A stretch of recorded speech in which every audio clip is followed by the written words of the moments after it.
how is everyone doing? And welcome to the Stat Room. Ladies and gentlemen, I am VonnTheStatman. You can follow me on Twitter at VonnTheStatman. And guys, check out my website, VonnTheStatman.com. Now, you might want to go on my website a few times a week because I might be giving out a few hidden gems that can help you to win your DFS contest each week and to also help you dominate your fantasy leagues. So y'all ready? All right, thanks for joining me, guys, and welcome back. And thank you for following me on my journey of DFS, guys. All right, guys, so let's get right into this 10-game slate. So today, guys, on GPP, it's going to be very, very hard to win a GPP today. Last night, to win a GPP, a 380 would have got you first place because you didn't have a lot of the top-end talent, but you saw you needed Doncic to actually cash. So on today's slate, it's the same premise, guys. On a 4-game slate, the premise is different. You want to really focus on 2 games, but on a 10-game slate, you want to focus on 3 games. So you find your 3 games, you pick your players, and you live with the results. All right, guys, so far, in one of my videos, I did the point guards, I did the shooting guards, I did the small forwards. Today, I'm going to break down the power forward position. Today, you cannot afford to fade Antetokounmpo. In this matchup, I believe he puts up 60 plus, so you can't afford to fade him. You can't afford to fade LeBron James in Denver. I don't even know if that game will stay close. Anthony Davis, I like him as well, but like I said, I don't know if that game stays close. Durant hasn't hit 50 points yet. He's going to struggle against Antetokounmpo. Antetokounmpo is a different kind of player. I love Siakam. I think that he is going to be too fast because he's going to play the center position unless they start Achue. But if he is the starter, he's going to be too fast for Embiid. And he's also going to be too fast for Harris. So you would like it if he plays the power forward because he's going to dominate. Towns, I do like Towns against San Antonio, but you can attack Towns. He doesn't play as much defense as you would want. That's why they switched him over to the 4 and they brought Rudy Gobert in because Gobert plays better defense than he does. I don't like Butler going across the country to play in Portland. Randall was my pick. If you saw, he was in my video when I did. He was in my players when I did a 386. So Randall, he did ball out against Charlotte. Collins, I like him, but Detroit played last night. Detroit doesn't have that much firepower, and now on the second night of a back-to-back, not sure if I really like that game in general. Banchero, he's starting to cool off. He had that hot start, but every game, people start to understand whether he likes to go right or left. Does he like to do the mid-range pull-up?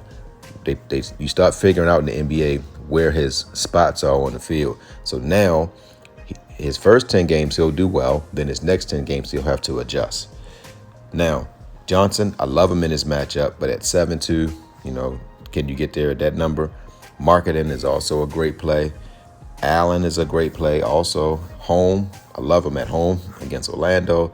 Love that matchup. Barnes is questionable, so you got to see whether or not he'll play. But if he does play, I'm hot and cold with him. I don't like Adebayo going up against Nurkic. I think Nurkic is going to be too big, too strong for him. Carter, not really feeling Carter because I don't even know if this game will stay close. Mobley, I do like Mobley. I do like Smith, but they priced him up now to 6'3".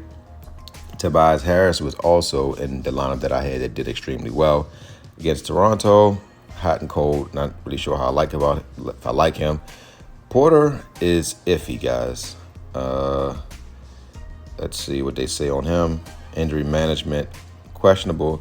Now, if he doesn't play, then that would be something that I would look at for the stat room later. But right now, it's so early in the morning.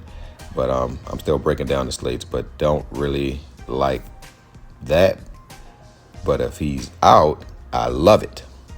Sagum is out, so that has me, my spidey senses are tingling. Well, my stat senses are tingling. And Vanderbilt, this guy balls out, guys. Like, he's at 6'1". I know they priced him up, but you can't ignore him anymore. He's a viable player. If you look, Vanderbilt is getting the minutes. You can no longer overlook that.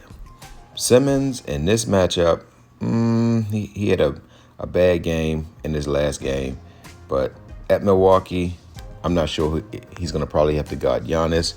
So not sure if I like him in this matchup. Turner is questionable.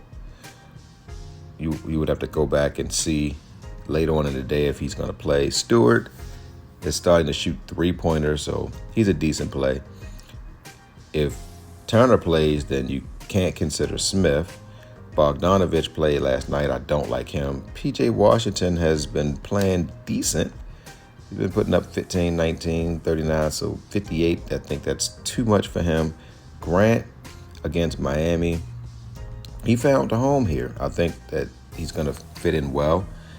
And Lillard is starting to get guys involved. I remember back in the days when it was just Lillard, McCollum. But now Lillard is starting to spread the ball around. Gordon should dominate. I like anybody against the Lakers. Olynyk has been playing extremely well as well, guys. If you look at Olynyk, he's giving you 24, 33. Like, he's had some really good games. Achua, I do like Achua, guys. If he starts, I do like Achua. You got to see if he starts. That's the key. I like O'Neal. Bobby Portis hasn't had that big game yet, but he's getting 22 minutes. He's been giving you, 22 and 28. I think you can get 22 and 28 from other sources, but at 4.9, you can't beat that. Kevin Love, I love him. I love Kevin Love at home. Kevin Love at home. I do love Kevin Love at 4.7. He's one of them guys that can get you in the 20s as well. Hunter, I like Hunter as well. He's another inexpensive guy. Jackson, he's been doing well, guys.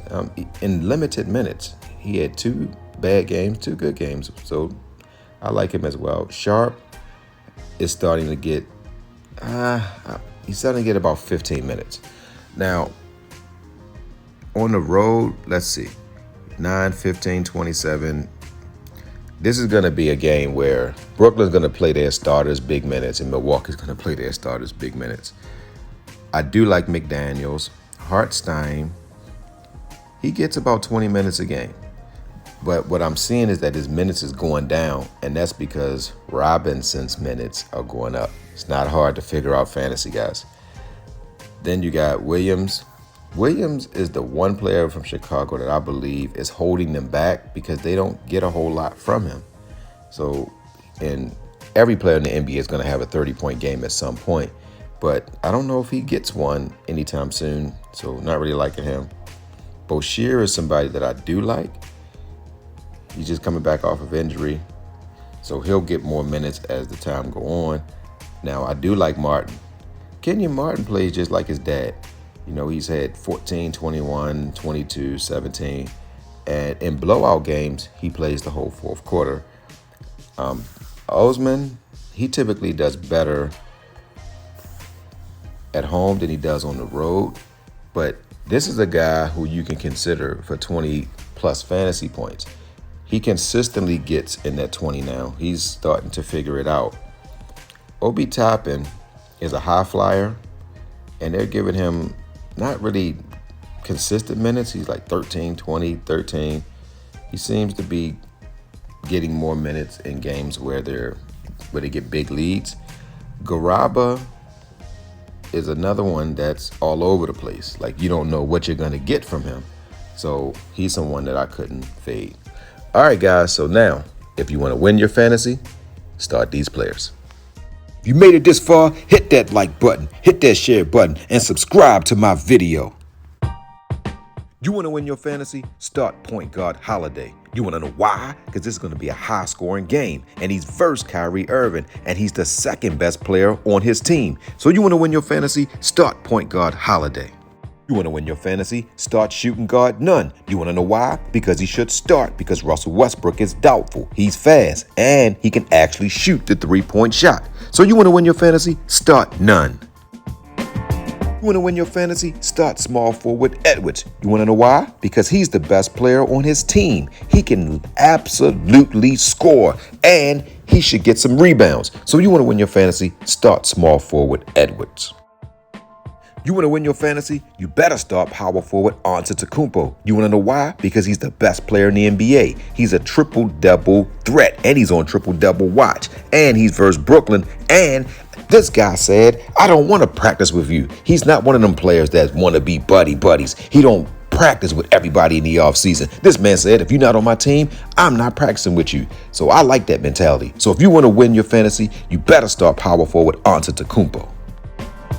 You want to win your fantasy? You better start Center Robinson. You want to know why? Because his minutes is up, and he's a double-double machine. And he's also a candidate to get you 2 or 3 blocks today, and he's at home. So if you want to win your fantasy, start Center Robinson. Word for today is persevere, and it means continue in a course of action even in the face of difficulty or with little or no prospect of success. Ladies and gentlemen, we're in difficult times. Gas prices are astronomical. Food prices are up. The price for your parts have gone up. People are losing their jobs right and left. The country is out of whack. But ladies and gentlemen, we still got to put food on our tables. I didn't want to make this video today, but I know people are counting on me. So I got up and I did it anyway. So ladies and gentlemen, no matter how difficult your challenges, you have to find you a support staff or support team. And no matter what, you still have to persevere.